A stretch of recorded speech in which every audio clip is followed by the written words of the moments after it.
বিসমিল্লাহির রহমানির রহিম। কেমন আছেন সবাই? ভালো আছেন? আপনারা মনে হয় ভালো নয়, বেশি ফিস পাননি না?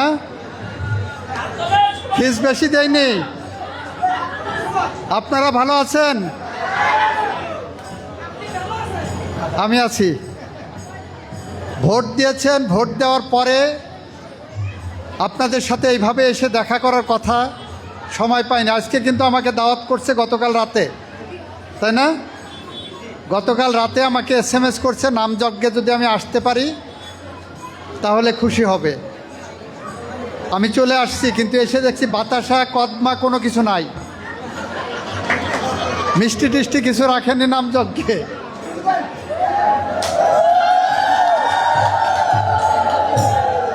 এলাকায় চাঁদাবাজি আছে? এলাকায় কোনো চাঁদাবাজি আছে? কোনো চাঁদাবাজি নাই তো? মাস্তানি নাই তো? কেউ হুমকি ধামকি দেয় না তো?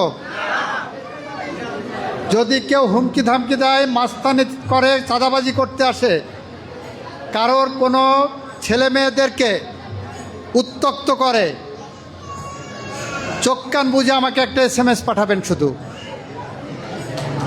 বাকিটা আমি দেখব। ভোটের আগে বলে গেছিলাম, সেই পরিবেশ আছে? ইদানিং বাজারগুলোতে যেটা হচ্ছে, আপনি যখন 1 মণ ধান বিক্রি করতে যাচ্ছেন, দেখা যাচ্ছে 2 কেজি 3 কেজি করে চাল ধান বেশি রাখতেছে, তাই না? পাটও 2-3 কেজি করে বেশি রাখতেছে না যারা কিনছে?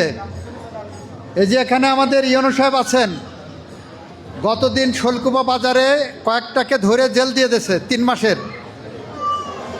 আপনাদের এখানেও যদি এ ধরনের কোনো ঘটনা ঘটে, আমাদের DC সাহেব আছেন, ইউনো সাহেব আছেন, অ্যাডিশনাল SP সাহেব আছেন, আমাদের OC সাহেবরা আছেন, তাদেরকে তথ্য দেবেন।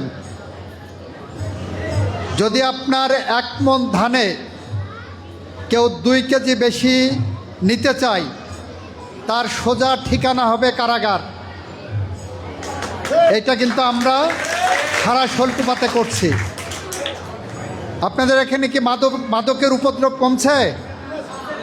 কমেছে? আগের থেকে কমছে? এখনও পুরোপুরি যায়নি, তাই না? ইনশাল্লাহ পুরোপুরি খুব দ্রুত যাবে এটা।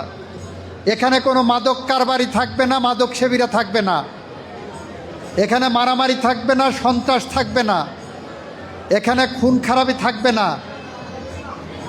হয় খুনিরা থাকবে, সন্ত্রাসী থাকবে, মাদক কারবারি থাকবে, অথবা আমরা থাকব। আপনাদের সাথে কথা দিয়ে গেছি, প্রত্যেকটা কথা আমরা অক্ষরে অক্ষরে পালন করব। আপনাদের কাছে কথা দিয়েছিলাম যে বিএনপি ক্ষমতায় গেলে, তারেক রহমানের সরকার গঠন করলে প্রত্যেক বাড়ি বাড়ি ফ্যামিলি কার্ড দেওয়া হবে বলেছিলাম। বাংলাদেশে 4 কোটির উপরে ফ্যামিলি আছে। এই বছরে 41 লক্ষ ফ্যামিলি কার্ড দেওয়া হবে। সে 41 লক্ষ ফ্যামিলি কার্ডের মধ্যে শোলকুপা থানা থাকবে। আমরা আমাদের প্রতিশ্রুতি রক্ষা করছি। এই বছর যত লক্ষই কৃষক কার্ড দেওয়া হোক না কেন, শোলকুপা থাকবে সে কৃষক কার্ডের মধ্যে। আমরা কথা দিয়েছিলাম বিএনপি ক্ষমতায় গেলে মসজিদের ইমাম, মুয়াজ্জিন যিনি আজান দেন, মন্দিরের পুরোহিত, মন্দিরের সেবক বা সেবিকা, তাদেরকে মাসিক একটা মাসোহারা দেওয়া হবে। ইতিমধ্যে সেই কর্মসূচি আমরা চালু করেছি।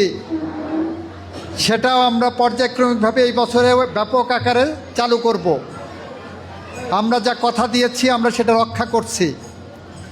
আমরা কথা দিয়েছিলাম শোলকুপা উন্নয়নের জন্য, আপনাদের মন্দির ভিত্তিক উন্নয়নের জন্য, শ্মশানের উন্নয়নের জন্য, আপনাদের হিন্দু ধর্মীয় প্রতিষ্ঠানের উন্নয়নের জন্য আমরা আলাদা কমিটি করে দেব। সেই কমিটির মধ্য দিয়ে আপনারা আপনাদের উন্নয়নের যে বরাদ্দ সেটা পাবেন। ইতিমধ্যেই আমরা কেন্দ্রীয়ভাবে একটা কমিটি করেছি। শোলকুপা বাড়ি সবাই চিনেন বিদ্যুৎ কুমার সাহা, ঢাকাতে অনেক বড় ব্যবসায়ী। তাকে আহ্বায়ক করেছি। বিদ্যুৎ দাদাকে বলি আমরা শোলকুপা বাড়ি। এই যে আপনাদের স্বপন সাহেব আছেন, উনি রিটায়ারমেন্টের পরে ওনাকে ওই কমিটির মেম্বার রেখেছি। ওই কমিটির সদস্য সচিব যিনি হয়েছেন তার নাম হলো বাবু শুভাশিস বিশ্বাস সাধনবাবু এবার ঢাকা মহানগর পূজা উদযাপন কমিটির সাধারণ সম্পাদক নির্বাচিত হয়েছে।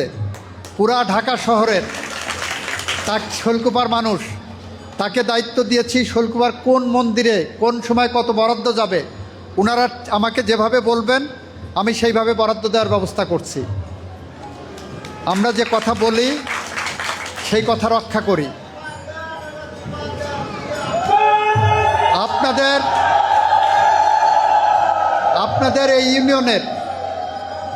আপনাদের এই ইউনিয়নের যতগুলো কাঁচা রাস্তা আছে প্রত্যেকটি কাঁচা রাস্তা আগামী দিনগুলোর মধ্যে আমরা এটাকে পাকা করে দেব, সে কথা দিয়েছিলাম, ইনশাল্লাহ করব। ইতিমধ্যে এই ইউনিয়নে বেশ কয়েকটা রাস্তার কাজ শুরু হয়েছে না? বেশ কয়েকটা রাস্তার কাজ শুরু হয়েছে। বাকি যেগুলো বাকি থাকবে সেগুলো হবে। প্রত্যেকের বাড়ি বাড়ি যাতে পাকা রাস্তা দিয়ে যেতে পারে সেই ব্যবস্থা আমরা করব ইনশাল্লাহ। আমাদের সরকার তারেক রহমানের সরকার জনগণের সরকার। আমরা এখানে লুটপাট করতে আসিনি। যদি কেউ বলে আপনার ছেলের চাকরির জন্য টাকা দেন, মন্ত্রীর কাছে সুপারিশ করতে হবে, তাকে সাথে সাথে বেঁধে ফেলবেন। মন্ত্রী টাকা খায় না।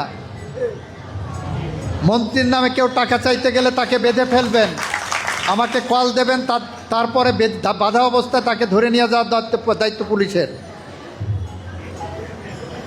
শহীদ রাষ্ট্রপতি জিয়াউর রহমান ছিলেন সৎ মানুষ। তার দলের যারা এমপি নির্বাচিত হয়েছি আমরা প্রত্যেকেই সততার পরীক্ষায় আমরা মান উত্তীর্ণ হয়েছি। এই যে আমার বাম পাশে বসে আছেন, উনি বাংলাদেশের বিমানমন্ত্রী। বিএনপির সমস্ত টাকা পয়সা ওনার হাতে থাকে। সারা বাংলাদেশের বিএনপির যত খরচ হয় ওনার হাত দিয়ে হয়। বিএনপির অর্থ সম্পাদক উনি আপনাদের টানে, শোলকুপার টানের আগে, নির্বাচনের আগে আসছিলেন। শেখপাড়া বাজারে বক্তৃতায় বলে গিয়েছিলেন যদি আসাদুজ্জামান সাহেবকে আপনারা নির্বাচিত করেন আমরা তাকে আইনমন্ত্রী বানাবো। আপনারা ওনার কথা রক্ষা করেছেন, উনিও আপনাদেরকে দেওয়া কথা রক্ষা করেছেন। আজকে উনি আবার এসেছেন আপনাদের সাথে দেখা করতে। এই ভালোবাসার টানে আসছে। আপনারা আমাদের হৃদয়ের প্রতিবেশী। যারা আপনারা নিজেদেরকে সংখ্যালঘু মনে করছেন, আমি মনে করি আপনারা সংখ্যালঘু না। এই শোলকুপায় আপনারও একটা ভোট, আমারও একটা ভোট। এই শোলকুপায় আপনারও গা কাটলে যে রক্তের রং বের হবে লাল, আমারও সেই রক্তের রং লাল। আপনি যে আলো বাতাসে অক্সিজেনে বড় হন, আমি সে আলো বাতাসে অক্সিজেনে বেঁচে থাকি। আপনি যে মাঠের ধান খান, একজন মুসলমান সেই মাঠের ধান খায়। আমাদের শুধু ধর্ম বিশ্বাসের জায়গাটা আলাদা। মুসলমানের সাথে মধ্যেও তো ধর্ম বিশ্বাস না থাকলেও আদর্শিক বিশ্বাসের ভিন্নতা থাকে না? কেউ জামাত করে, কেউ আওয়ামী লীগ করে, কেউ অমুক দল করে, কেউ বিএনপি করে না? তো বিশ্বাসের জায়গায় নিজেদেরকে কখনো সংখ্যালঘু ভাববেন না। আপনারা এই শোলকুপার মাটি ও মানুষের সাথে আপনাদের যেমন সম্পর্ক, আমারও একই সম্পর্ক। আমি আপনাদের কথা দিয়েছি, আপনারা যেহেতু আমাকে ভোট দিয়েছেন, আপনাদের ভালো রাখার দায়িত্ব আমার, আপনাদের নিরাপত্তা দেওয়ার দায়িত্ব আমাদের, আপনাদের উন্নয়নের দায়িত্ব আমাদের, আপনাদের শান্তির দায়িত্ব আমাদের, শান্তি শৃঙ্খলা রক্ষার দায়িত্ব আমাদের। গুটি কয়েক মাস্তানের কাছে এই শোলকুপার জিম্মি হতে আমরা দেব না। সেই কথা আমরা রক্ষা করব। শুধু বিনিময়ে আপনারা আমাদের পাশে থাকবেন। কিভাবে পাশে থাকবেন? যদি কোনো জায়গা দেখেন কোনো মেয়ের দিকে কেউ অশালীনভাবে আচরণ করছে, গোপনে আমাকে একটা তথ্য দিয়ে পাশে থাকবেন। আমি কথা দিচ্ছি আপনাদের নাম ডিসক্লোজ করব না, কিন্তু যারা এই অকামের সাথে জড়িত থাকবে তারা এই ফুলহরি বাজারের আশেপাশ দিয়ে সবাই জেনে যাবে এ অকাম কে করে। আপনাদের নাম বলবো না, আমাকে গোপনে একটা SMS পাঠাবেন, অমুক গ্রামে অমুক জায়গায় অমুক লোক অমুকের বাড়িতে চাঁদাবাজি করতে গেছে বা অশান্তি তৈরি করছে, অমুকের মেয়েকে উত্ত্যক্ত করছে। একটা ছোট্ট SMS পাঠাবেন, বাকিটা আমার দায়িত্ব। আপনার নাম কেউ জানবে না। আমার নাম্বার চাইলে যে কারোর কাছে এখানে পাবেন, যে কারোর কাছে পাবেন, খালি একটা SMS করার ব্যাপার থাকবে। আমি বুঝাতে পারছি? আজকে আর আমি আপনাদের সময় নষ্ট করব না, আবার দেখা হবে। আজকে আপনারা নামযজ্ঞ অনুষ্ঠান উপভোগ করেন। আজকে চলে গেলাম, আজকে কিন্তু আমাদের খাওয়ায়নি, নাস্তা টাস্তা দেয়নি। আজকে না খেয়ে চলে গেলাম, পরে আর একদিন এসে খেয়ে যাব। সবাই ভালো থাকবেন, সবাই ভালো থাকবেন। দেখা হবে আপনাদের সাথে। খোদা হাফেজ। বাংলাদেশ জিন্দাবাদ। সবাইকে ধন্যবাদ। সবার আগে বাংলাদেশ।